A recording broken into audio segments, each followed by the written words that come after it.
In 1991, I auditioned for LaGuardia Music and Art High School on the Upper West Side, right down the block from Juilliard and behind Lincoln Center. In the 80s, there was a TV series and a movie called Fame that was about the students of the school.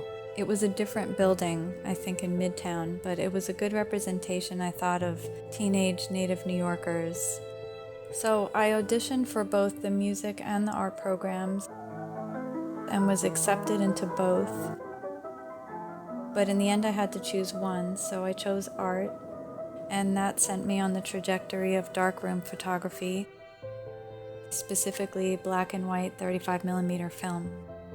So once I learned the skill of darkroom photography, I took my camera downtown to the Village.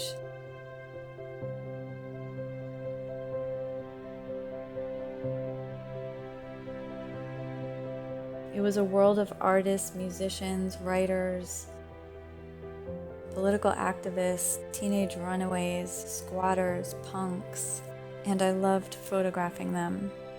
Just being in that atmosphere introduced me to so many colorful locals that hung out in the parks and on the streets. It was a fascinating world because they all really seemed to follow their own rules there, and that was very exciting to me.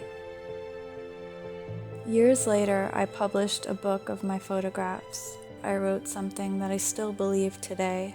This is what I wrote: people who in some way go against the grain make the most interesting subjects to shoot. They are at once vulnerable and brave because they're always exposed in their communities as outsiders, and yet have the courage to push forward with their beliefs, despite societal, cultural, political, religious, or familial pressures.